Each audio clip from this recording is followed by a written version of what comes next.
ये छात्र छात्राओं कैसे हैं। मैं डॉक्टर धर्मेंद्र कुमार राम, सहायक प्राचार्य इतिहास, लक्ष्मी नारायण रामेश्वर संस्कृत महाविद्यालय, जयदेव पट्टी, दरभंगा। मैं आज पुनः ऑनलाइन टीचिंग के लिए उपस्थित हुआ हूं और आज मैं शास्त्री द्वितीय खंड के छात्र छात्राओं के लिए आधुनिक भारतीय इतिहास के अंतर्गत 1857 के विद्रोह के प्रभाव या उसके परिणाम पर हम लोग चर्चा करेंगे। जैसा कि हम लोग जानते हैं बच्चों, भारत में ब्रिटिश साम्राज्य की नींव 23 जून 1757 की पलासी के युद्ध में तत्कालीन बंगाल के नवाब सिराजुद्दौला को हराने के पश्चात बंगाल को जीतने के पश्चात भारत में ब्रिटिश साम्राज्य की नींव पड़ी और तत्पश्चात एक एक कर अंग्रेज़ों ने संपूर्ण भारत पर अपना राजनीतिक प्रभुत्व स्थापित किया।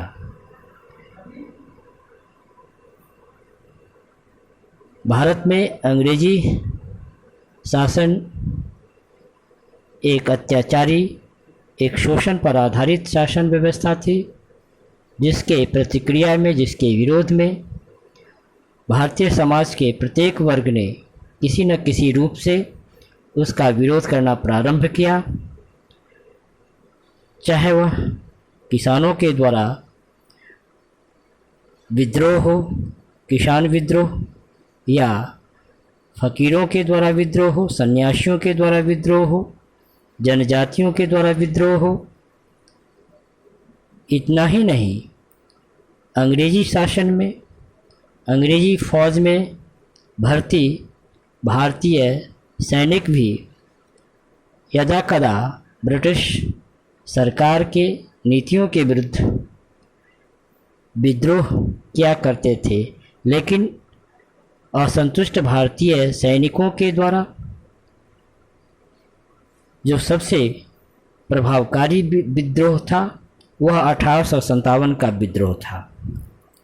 निसंदेह कहा जा सकता है कि 1857 का विद्रोह न केवल अपने व्यापक स्वरूप और जन समर्थन में, बल्कि अपने प्रभाव परिणाम में भी यह विद्रोह अभूतपूर्व था। हालांकि 1857 के विद्रोह को एक वर्ष के भीतर ही अंग्रेजी सरकार की सेना ने सफलतापूर्वक दबा दिया और विद्रोही विदेशी शासन को समाप्त करने के अपने उद्देश्य में सफल नहीं हो सके। फिर भी इससे ब्रिटिश साम्राज्य के अस्तित्व के लिए गंभीर खतरा अवश्य उत्पन्न कर दिया। अंग्रेजी सरकार ने अपनी नीतियों में व्यापक फेरबदल किए,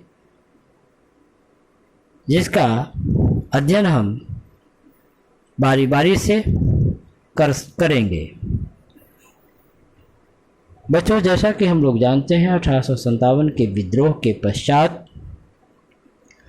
अंग्रेजी शासन में जो आमूलचूल परिवर्तन हुआ, जो व्यापक परिवर्तन हुआ, वह हम देखते हैं कि 1857 के विद्रोह के पश्चात जो विद्रोह से पहले अंग्रेजी शासन अंग्रेज ईस्ट इंडिया कंपनी के द्वारा संचालित की जाती थी, अब भारत में ब्रिटिश शासन, ब्रिटिश पार्लियामेंट, ब्रिटिश संसद के हाथों में सौंप दिया गया। और इस तरह का परिवर्तन 1858 के भारत सरकार अधिनियम अथवा गवर्नमेंट ऑफ इंडिया एक्ट 1858 के द्वारा यह प्रावधान किया गया कि अब भारत में अंग्रेजी ईस्ट इंडिया कंपनी के शासन को समाप्त कर इसका बागडोर सीधे ब्रिटिश सरकार, ब्रिटिश क्राउन, ब्रिटिश संसद को सौंप दिया गया। ब्रिटेन ने इस अधिनियम द्वारा एक भारतीय राज्य सचिव का पद को भी सृजित किया और उसकी सहायता के लिए एक 15 सदस्यीय भारत परिषद या इंडिया काउंसिल का गठन किया गया, जिससे सरकार के ढांचे में परिवर्तन हुआ। लेकिन भारत के साथ अंग्रेज़ों के इंग्लैंड के संबंधों में अथवा साम्राज्यवाद के स्वरूप में कोई खास अंतर नहीं आया। तो बच्चों, आज हम लोग 1857 के विद्रोह के प्रभाव के अंतर्गत हम लोग संक्षेप में यह जानकारी प्राप्त की कि 1857 के विद्रोह के पश्चात 1858 का भारत सरकार अधिनियम पारित किया गया, जिसके द्वारा अंग्रेजी ईस्ट इंडिया कंपनी के शासन को समाप्त करते हुए अब शासन की बागडोर ब्रिटिश सरकार के या ब्रिटिश पार्लियामेंट के हाथ में सौंप दिया गया।